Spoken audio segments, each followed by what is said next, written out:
2007년 12월에 우리나라에 아주 큰 사건이 있었습니다. 기억하시는지 모르겠지만 바로 태안 앞바다에서 유조선이 해상 크레인과 충돌하면서 기름이 유출된 그런 사건이었습니다.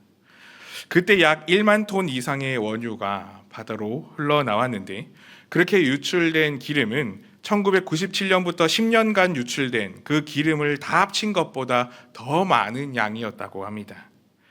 그로 인해서 어업으로 생계를 이어가던 지역 주민들은 심각한 피해를 입었습니다.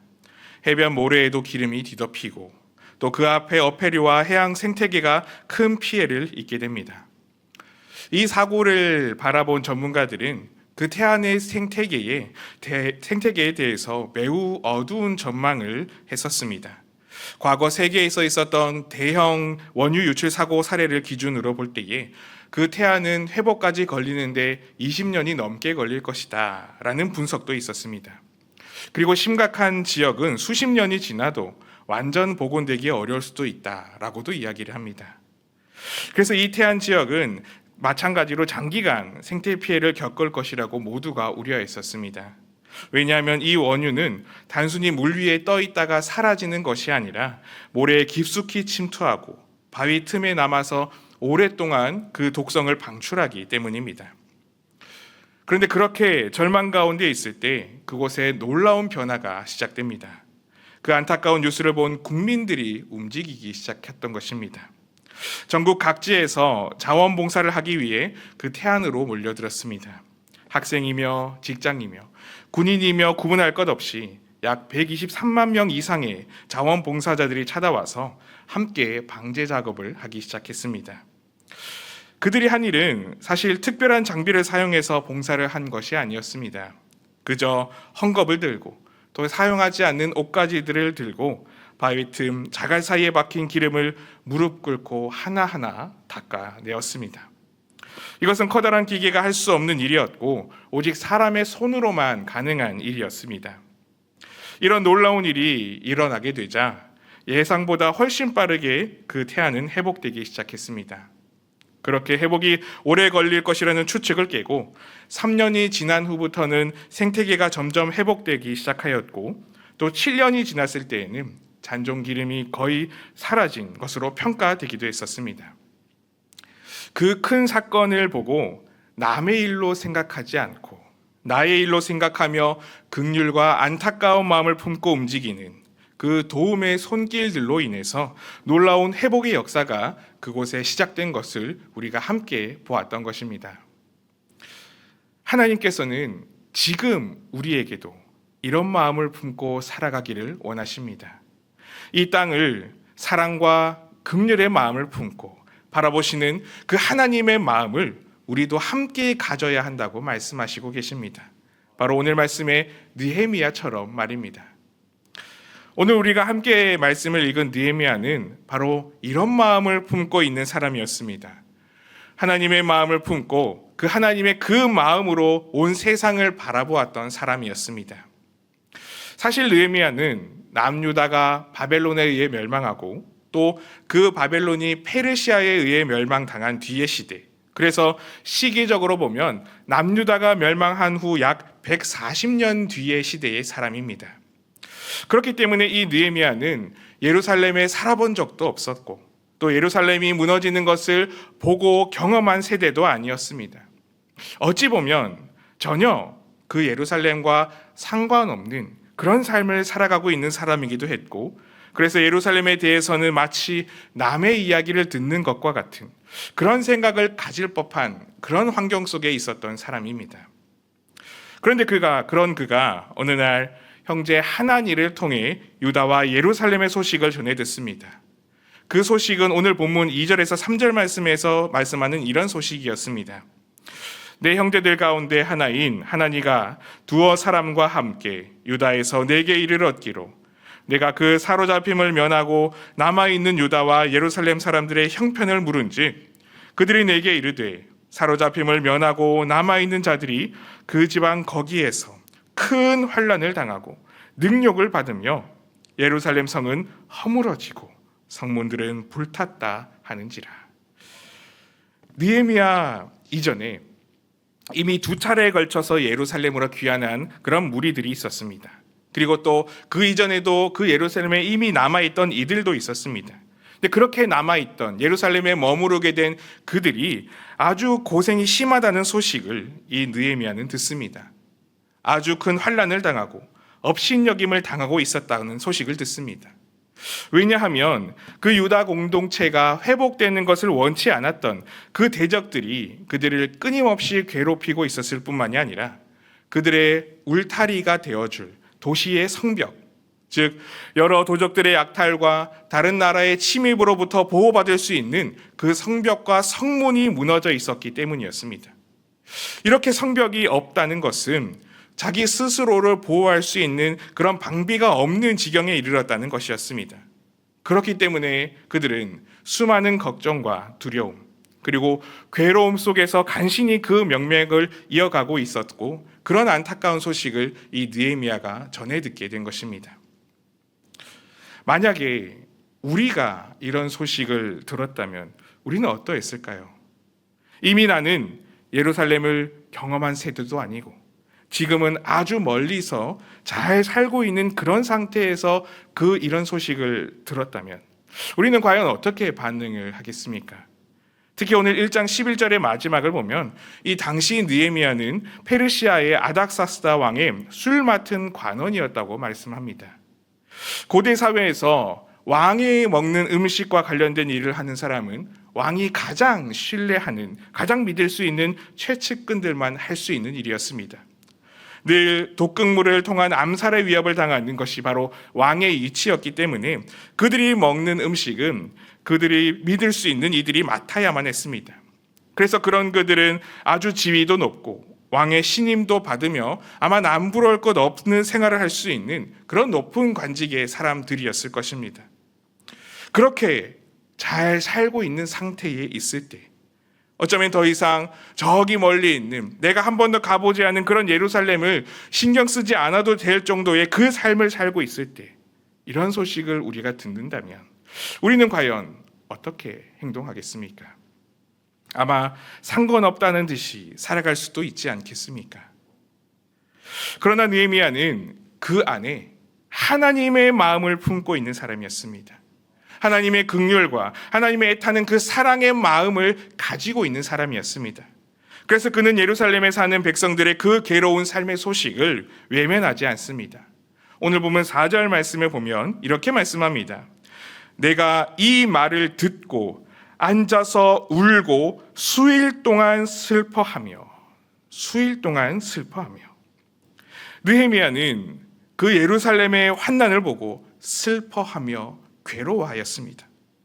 예루살렘에서 고생하고 있는 이들을 나와 상관없는 자로 여긴 것이 아니라 나와 멀리 있는 그런 자들로 여긴 것이 아니라 그들의 삶의 괴로움을 나의 괴로움으로 여기고 함께 아파하는 그런 마음을 가진 것이 바로 이 느헤미야였습니다. 그래서 그것을 1장 10절에서도 알 수 있는데 느헤미야가 그 예루살렘 백성에 대해서 10절 말씀 보면 이렇게 이야기합니다.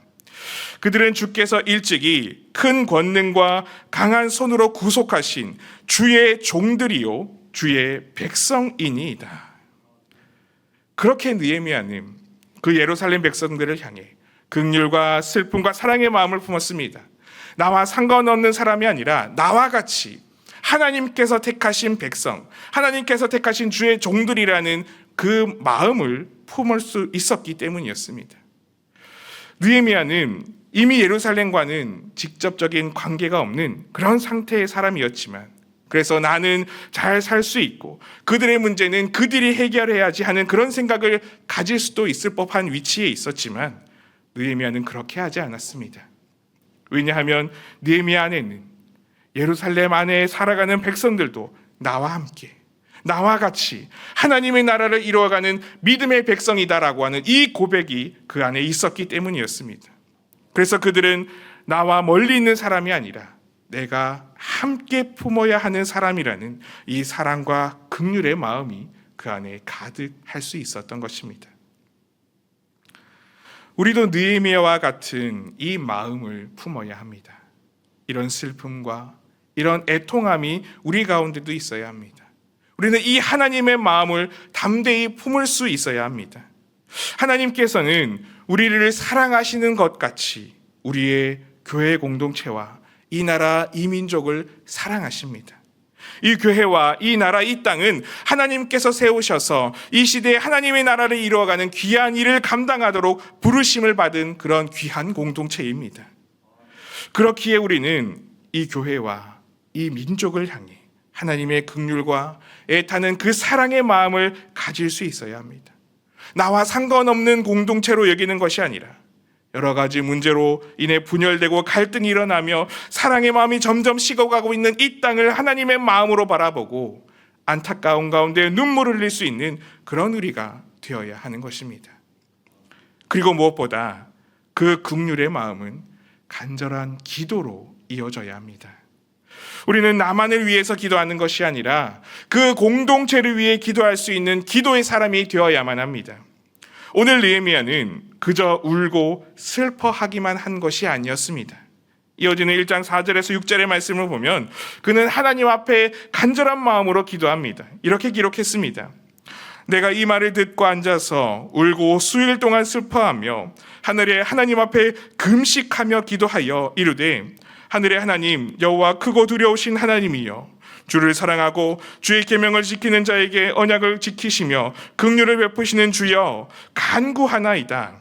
이제 종이 주의 종들인 이스라엘 자손을 위하여 주야로 기도하오며 우리 이스라엘 자손이 주께 범죄한 죄들을 자복하오니 주는 귀를 기울이시며 눈을 여시사 종의 기도를 들으시옵소서. 느헤미야는 내가 아닌 그 민족이 처한 상황이 괴로워서 수일 동안 슬퍼하면서 심지어는 금식하면서 기도했습니다. 하나님께 그들을 위해 간절한 마음으로 기도하였습니다. 간절한 그 마음을 품고 엎드려 기도했습니다. 사람의 방법을 찾고자 한 것도 아니고 내가 어떻게 그 민족을 구원하겠다고 해결 방법을 연구한 것도 아니고 가장 먼저 그는 하나님 앞에 무릎 꿇고 나갔습니다. 그 결단은 심지어 금식까지 할 정도로 간절한 마음이 담긴 그런 기도였습니다. 그리고 그 기도는 놀랍게 응답됩니다. 왕이 조서를 내려 느헤미야가 예루살렘으로 갈 수 있게 합니다. 그리고 그렇게 갈 때에 그 성벽을, 이스라엘을 지켜줄 성벽을 지을 수 있는 재료들과 가는 모든 길까지도 보호를 받으며 갈 수 있는 허락을 받습니다. 그렇게 예루살렘에 도착해서 느헤미야와 모든 주민들은 함께 52일간 성벽을 건축하게 되고 그렇게 무너진 예루살렘을 다시 세워가는 응답의 역사가 그들 가운데 일어나게 됩니다. 간절한 마음으로 하나님께 엎드려 기도하면 하나님께서는 반드시 응답하십니다. 특히나 공동체를 위해서, 이웃을 위해서 우리가 눈물과 간절함으로 기도하면 하나님께서는 반드시 들어 응답하십니다. 우리는 최근에 이런 기도 응답을 참으로 많이 기대하며 기도하고 있지 않습니까? 특히 우리 교회에서 최근에 아프신 분들을 너무나 많이 보게 됩니다. 여러 질병으로 괴로운 가운데 있는 분들도 많이 생기게 됩니다. 하나님께서 어쩌면 우리가 더 기도하라고, 더 간절히 하나님을 찾아야 할 때라고 신호를 주는 것이 아닌가 계속해서 물으며 생각하게 됩니다. 그리고 그렇게 우리가 온 마음과 온 정성을 다해 기도할 때에, 간절함과 긍휼과 사랑의 마음으로 우리 성도들과 이 교회를 위해서 기도할 때에 그렇게 우리를 괴롭게 하는 그 질병이 무너지고 연약해진 육신이 건강해지고 무너졌던 삶이 회복되는 놀라운 은혜가 우리 가운데 일어나게 될 줄로 믿습니다. 하나님의 응답하심이 이 안에 충만하게 되어 우리 교회 전체가 하나님의 응답을 경험하며 그 은혜를 찬양하는 간증의 역사가 이 시대 가운데, 우리 가운데 일어나게 될 줄로 믿습니다. 그렇기에 우리는 이 믿음으로 더욱 기도하며 기도의 자리에 나와야 합니다. 더 간절히 엎드려야 합니다. 나를 위해서도 기도하지만, 우리 가정을 위해서도 기도하지만, 우리 공동체를 위해서, 우리 이웃을 위해서 이 느헤미야의 그 애끓는 마음을 품고 기도해야 합니다. 그들은 우리와 상관없는 사람들이 아닙니다. 그들은 우리와 멀리 있는 이들도 아닙니다. 하나님께서는 그런 우리 주위의 사람들에게 긍휼과 간절한 사랑의 마음을 품으라고 오늘 말씀하십니다. 그렇게 그들을 위해 기도하며 엎드리라고 말씀하십니다.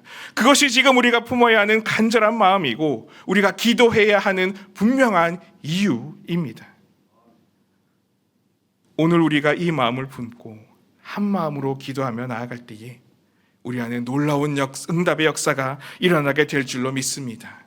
병든 자가 고침을 받게 되고 삶이 무너진 자가 회복하게 되며 가정의 어려움들을 넘어가게 되는 놀라운 은혜가 오늘 충만하게 임할 줄로 믿습니다.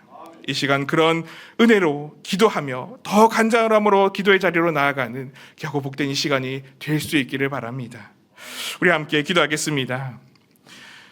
사랑의 하나님 아버지, 오늘도 우리가 이 느헤미야의 마음을 품고 기도의 자리에 나와 엎드리게 하시니 감사를 드립니다.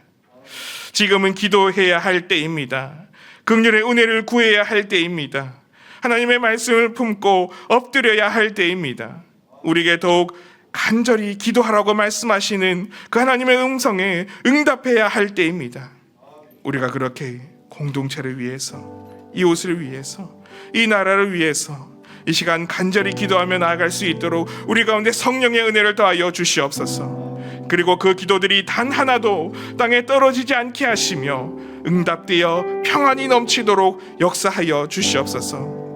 오늘 우리가 기도하는 가운데도 함께 하실 것을 믿사오며 예수님의 이름으로 기도드리옵나이다. 아멘.